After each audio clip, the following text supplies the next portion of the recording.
Hours had melted away, lost in the haze of bloodlust and anticipation. The eastern mountains loomed before me, cloaked in mist and shadow. Nestled deep within their ancient peaks lay the temple. It was the last refuge of the sorcerer who thought he could banish me to oblivion. The air was thick with his magic. It clung to the stone like the scent of rot.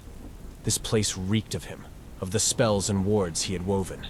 Each one was a thread in the web he had spun to keep himself safe. But no ward, no spell, no realm could keep him safe from me. Not now. I climbed the narrow path, shadows curling around my feet.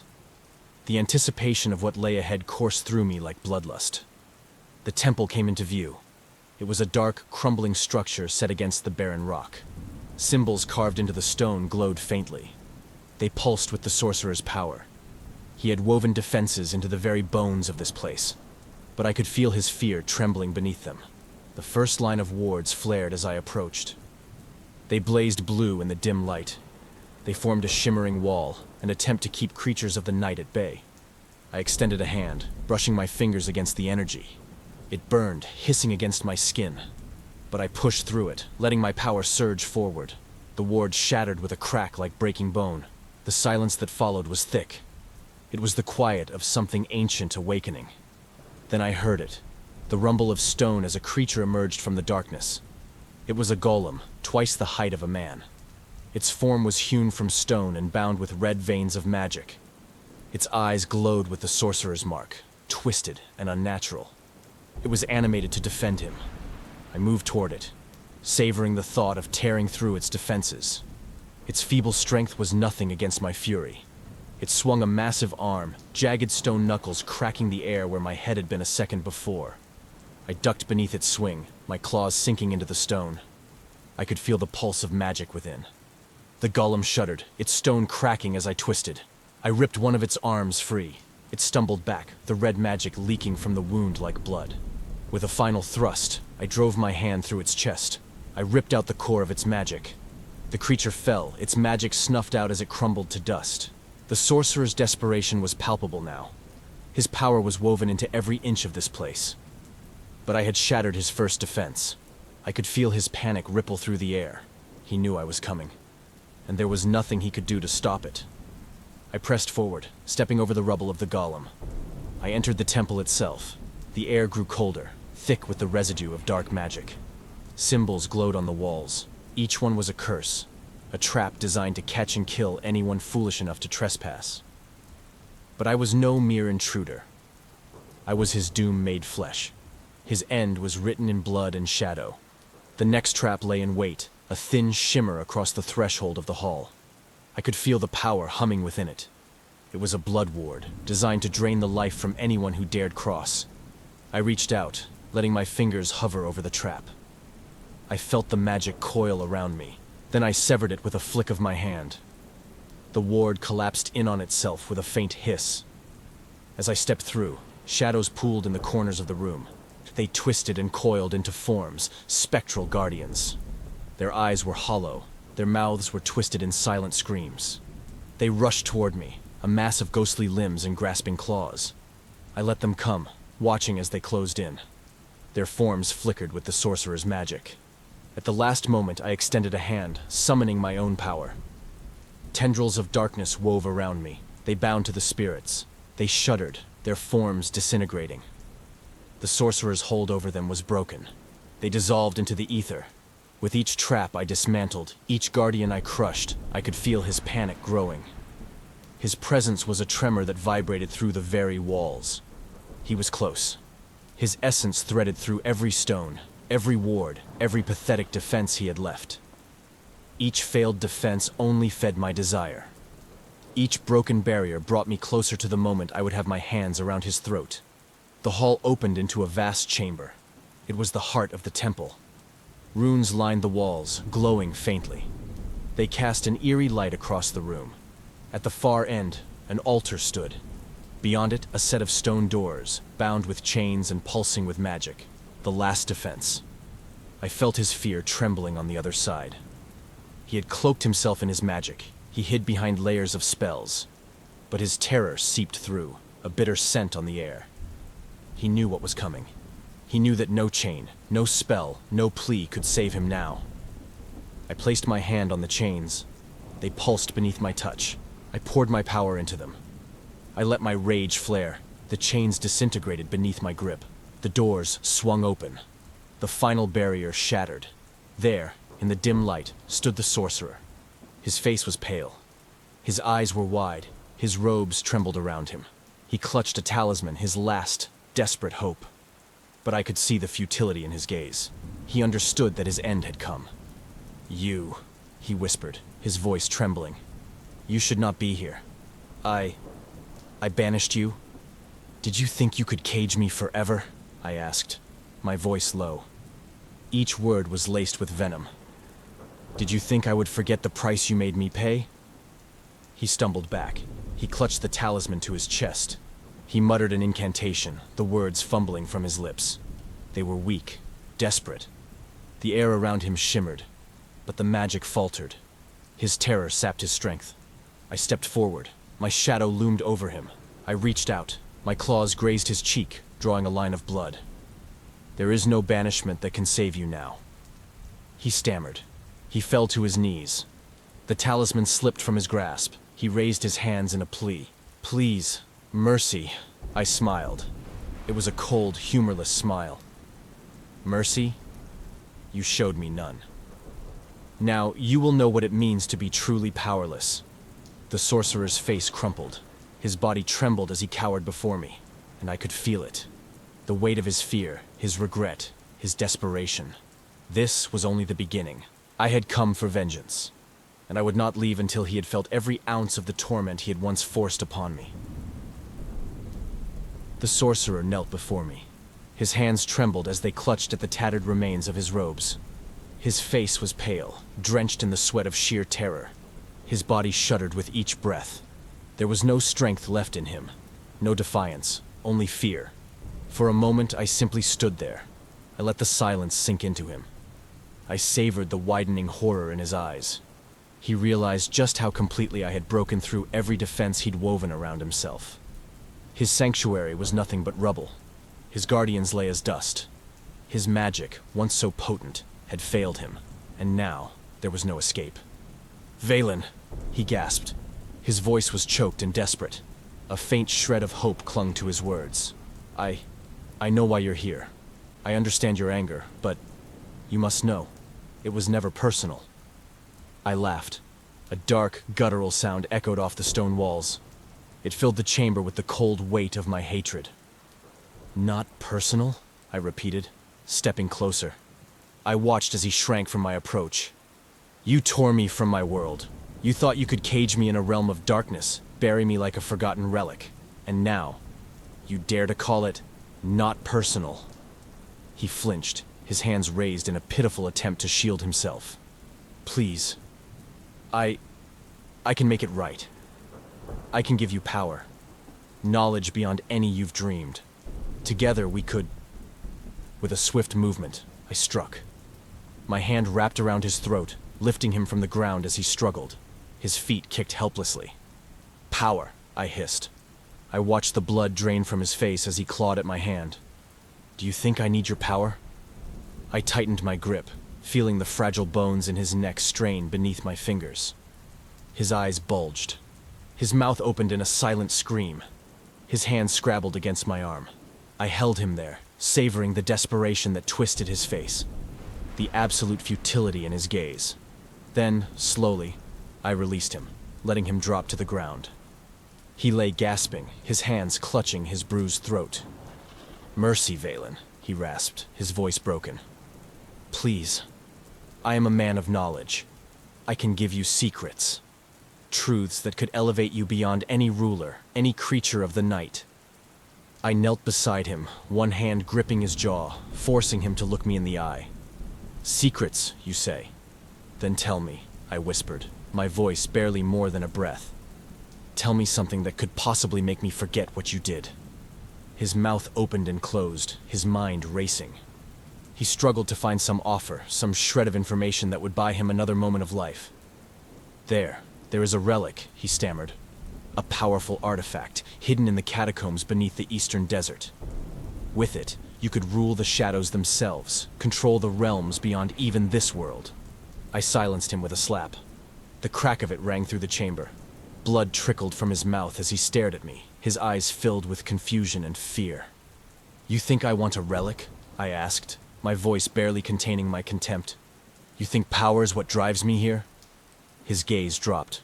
The terror in his eyes deepened. He realized that nothing he could offer would change his fate. Then please, I beg you. Enough. I wrapped my hand around his arm, feeling the brittle bones beneath his skin, and twisted. The snap of bone was satisfying. A sharp, visceral sound echoed through the room. He screamed, a broken, desperate sound. His body writhed as the pain ripped through him. I leaned in close, whispering into his ear as he gasped for breath. "Did you scream like this when you cast your spell? Did you feel this pain when you bound me to that realm?" He choked on his own breath.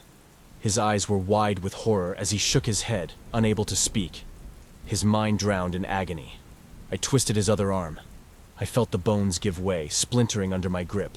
Another scream tore from his lips. "Your suffering is only beginning," I said, my voice as cold as the stone beneath us. With deliberate slowness, I moved to his legs. One hand gripped his ankle, the other pressed against his knee. He whimpered, his eyes pleading. But I ignored him, savoring the terror that filled his gaze. With a swift motion, I drove my knee into his, feeling the bones snap. His leg twisted at an unnatural angle. He howled. His cries filled the chamber. His hands clawed at the floor as he tried to drag himself away. His body writhed in pain. I allowed him to crawl. I savored each labored movement, each whimper, each ragged breath. He was broken, a pathetic crumbling shadow of the power he once held over me. "Please," he gasped. His voice was barely more than a whisper. "Please, Valen. Mercy." I circled him, watching as he dragged himself across the floor. He left a trail of blood behind him. "You showed me none," I whispered, kneeling beside him. My voice was laced with contempt. "You thought you could erase me from existence. You thought you could bury me, cast me aside like a forgotten memory."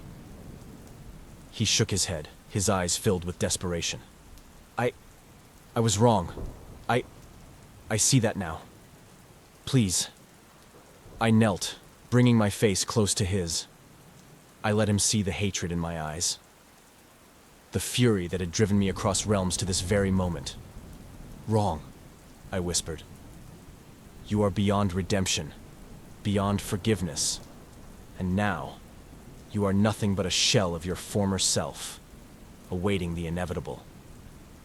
With a slow, deliberate motion, I drove my claws into his chest. I felt his ribs crack beneath my grip as I reached for his heart. He gasped. His body arched in agony. His mouth opened in a silent scream as I squeezed. I felt the fragile beat of his life in my hand. I leaned in, whispering into his ear as he took his last, trembling breaths. "This is the price of betrayal." With a final twist, I tore his heart free. I watched as the light faded from his eyes. His body crumpled to the ground, lifeless. Blood pooled around him, soaking into the stone, a testament to his fate. I stood, my gaze lingering on his broken form. The weight of my vengeance settled over me. The sorcerer was dead, his power extinguished, his legacy reduced to nothing more than blood and ash. My path was clear now, unclouded by the shadows of the past. But my vengeance, it was far from over. The sorcerer's body lay still, sprawled across the cold stone floor, blood pooled around him in dark, crimson rivulets. His heart was nothing more than a lifeless hunk of flesh in my hand, a fitting trophy for a life built on deception and cowardice. I stared down at the ruin I had made of him, feeling the satisfaction of a debt finally paid. This was the justice he had earned, a punishment woven from every scream, every ounce of agony he had forced upon me. Yet, as the silence settled in the chamber, a strange stillness lingered, a sense that my revenge, as sweet as it was, had only just begun. I crushed the heart in my hand, letting the blood drip through my fingers and onto the stone. "May your soul find no peace in the void," I murmured, my voice thick with contempt. I turned, walking away from the broken remains of the man who had cast me aside like a tool. The air around me was heavy, thick with the remnants of his magic and the echoes of his final breaths. The temple seemed to quiver in my wake, as though the stones themselves recognized the end of his legacy. His wards, his spells, his power, all meaningless now, crumbling into dust and darkness. But as I walked through the shattered hallways, a flicker of awareness passed over me. A sense that someone, was watching. I had felt it before, faint and lingering, each time I recounted the tales of my vengeance. A strange sensation, growing stronger with each page, each memory etched into the diary. A presence faintly grasping at the edges of my thoughts. The shadows around me thickened, curling along the walls as I left the temple, the dark forest awaiting me. I breathed in the chill of the night air, feeling the weight of my rage beginning to lift. With the sorcerer's death, one chapter had closed, but I knew there were others. Others who would know the taste of fear, of blood, of retribution. I let the shadows carry me from the temple. Silence settled in, as if closing the curtain on this chapter of violence. But there was one thing left. Dr. Elizabeth Carter sat in the dimly lit room. Her eyes were wide as she read the final words of the passage. Her fingers clutched the diary tightly, knuckles white as her gaze remained fixed on the page. It was as if the very words might come to life beneath her touch. She had delved deep into the history of this vampire lord, this creature who had walked through centuries. He had left blood and horror in his wake. But this final chapter was different. Her heart hammered in her chest, a mixture of fascination and dread pooling in her stomach. She had spent years studying ancient tales, but nothing could have prepared her for this. The weight of his words, the brutal clarity with which he described his revenge, it was as if she could feel his presence, lurking just beyond the edge of the candlelight. She took a shaky breath, glancing around the room. Shadows stretched along the walls, twisting in the faint light. The quiet deepened, pressing in around her. The air grew thick with something unseen, something old and dark. She shook her head, trying to dispel the strange sensation prickling down her spine. Imagination, she whispered to herself, her voice barely breaking the silence. But as her gaze drifted back to the diary, she felt it, a presence, cold and heavy, settling in the room. She froze. The air thickened, a chill crawling down her skin as the shadows shifted, coalescing in the darkness behind her. A voice, smooth and chilling, broke the silence, barely a breath behind her ear. "Are you enjoying my story, Dr. Carter?" Her blood turned to ice. Her heart stopped as she dared not move. The diary slipped from her trembling hands and fell to the floor with a soft thud. The shadow loomed over her, dark and endless. The weight of centuries pressed in, a presence so palpable it felt as though death itself had stepped into the room. "Did you think my tale was simply fiction?" The voice was a whisper, a dark, chilling caress that sent a shiver through her bones. She forced herself to turn, her breath caught in her throat as her gaze met the figure standing behind her. He was everything the pages had described, tall, imposing, clad in dark armor. His eyes glowed with a faint, eerie red, cold and unfeeling, yet alive with a hunger that went beyond blood. Valen Ashmore, in the flesh, stood in the small, candlelit room, his gaze fixed on her with dark amusement. Her voice faltered, fear clenching her throat. "I didn't realize..." His lips twisted into a cruel smile, one that held no warmth, only a predatory satisfaction. "Didn't realize what, Dr. Carter? That I am more than words on a page?" She swallowed, her mind racing, trying to make sense of what was happening. Yet all she found was a spiraling descent into dread. How are you here?" "How indeed," he murmured, his gaze never leaving hers.